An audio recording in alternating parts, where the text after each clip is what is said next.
everybody, Texas Redleg here. How was your week? Hopefully everything went well. Hopefully you were able to get some things accomplished, get closer to the area that you need to be in as far as your preps and all that entails.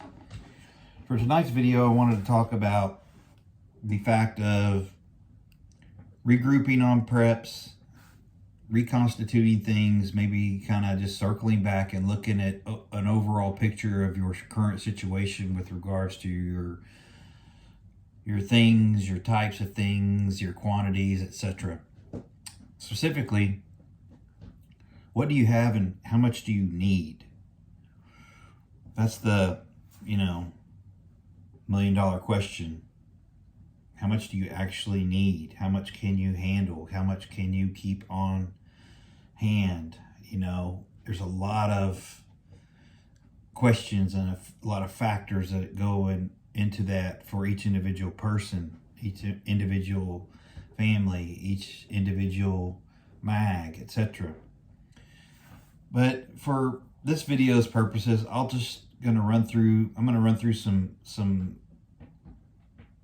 areas for myself and sort of what I do, and that way I'm not going to get too specific on certain things, but you'll catch the idea, I think. So as far as the first topic goes, fuel and fuel cans. For my personal situation, I just need to be able to get about 2.5, 3 hours away from my current situation in order to be at my, bug out destination. Now, that's 2 to 3 hours of travel without any problems. That's just straight shot, I'm not naive enough to think that if it were to come to a bug out situation that I would not encounter some obstacles along the way, probably so. Having said that, for my personal use, I keep about 30 to 35 gallons of fuel on hand at the house all the time. That allows me to, fill up if fuel is, not available, or if I need to take some with me and fill up along the way. So for me, in my situation, 30 to 35 gallons is about what I'm comfortable of keeping on hand. Of course, I, use the Sta-Bil product in it to give it longevity and to, create a longer shelf life. And of course, I eventually, do rotate through that stock as it gets close, to a year. I put the dates on the cans and just roll through it like that.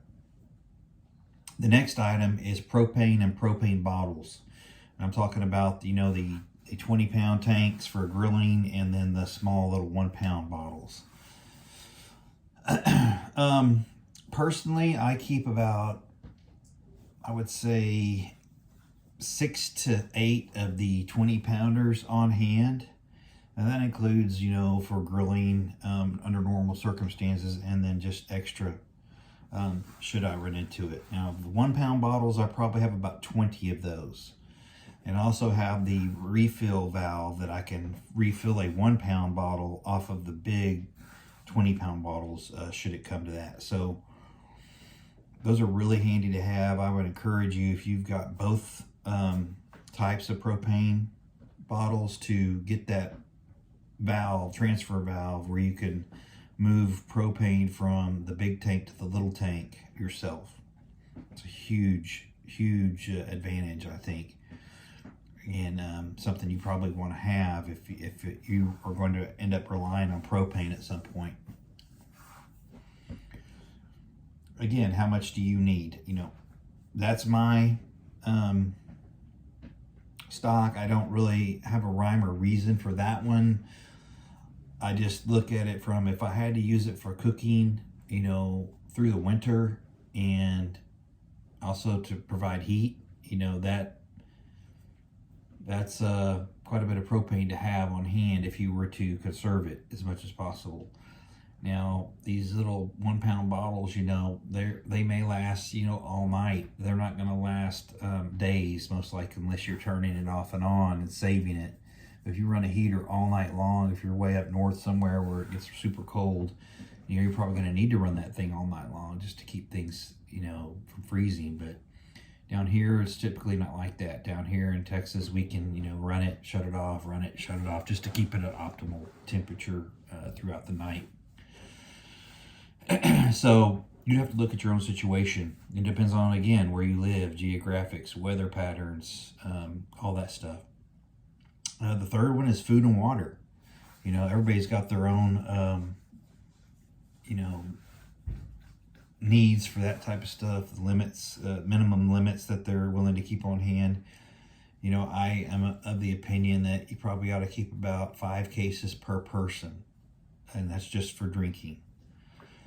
This is bottled water, individual bottles, you know, not the big gallon jugs. But as far as that goes, I would try to keep about 5 cases of bottled water for drinking only on hand per person if I were you.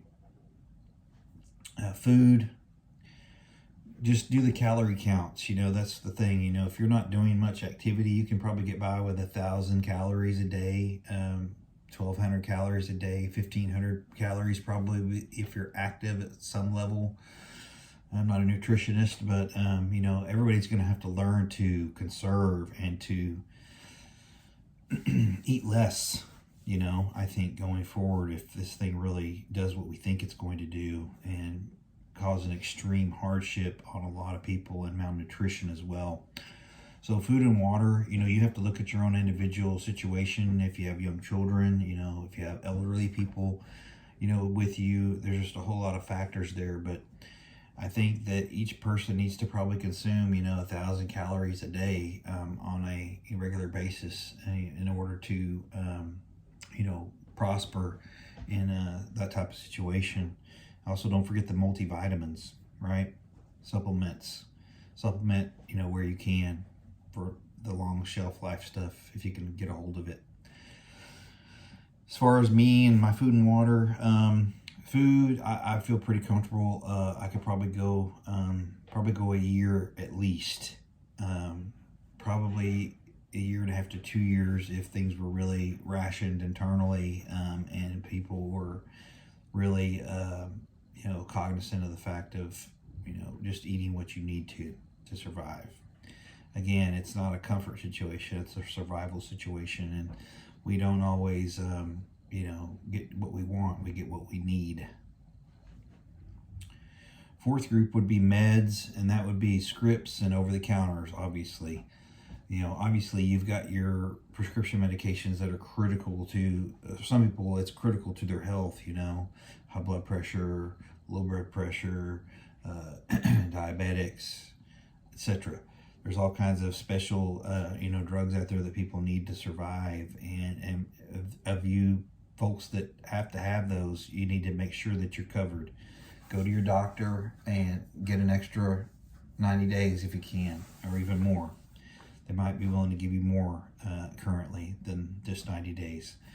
But you got to be able to get those things refilled and not wait to the last minute. Don't forget the pain relievers. Don't forget the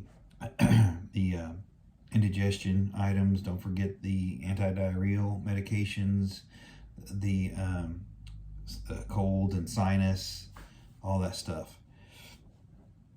As far as the kids go, don't forget to buy a children's vitamin, you know, or a children's supplement of some kind, so they can, you know, get their nutrition as they may not get it through means of eating. You can at least give them a multivitamin to help them through some hard times. And don't forget the aspirin too. You know, there's mixed feelings and mixed emotions on taking the aspirin every day, but a lot of people have been doing it for a long time, and it sure has helped their you know, cardiac situation. So don't be afraid to grab some aspirin as well. And it brings me into the final category for this video, and that is the 2A hardware items, stuff right here. So obviously there's mixed emotions on how much is enough. You know, of that stuff, I am sort of the opinion that if you know how much you got, you ain't got enough. Sort of is the way I approach it. Now, you have the hardware items, and then you obviously have the fried rice that goes along with those items. So how much do you need? Who knows? But I would go into it thinking in the fact of you may not be able to get it going forward. If a certain law is declared, that's all going to be shut down, and you're going to have what you have until someone tries to come and take it from you.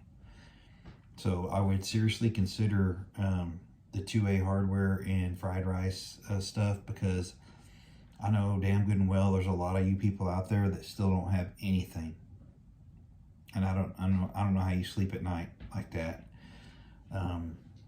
The world is getting so insane by the day that it's eventually going to break, and it's just going to be chaos and anarchy. I totally believe that. I think it's coming. I think it's on the horizon.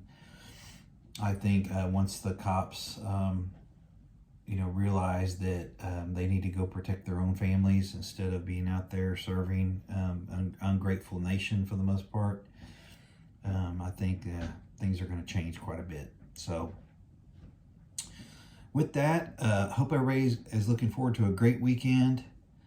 Please like, share, and subscribe. Keep prepping. Stack it deep. Long live the Republic.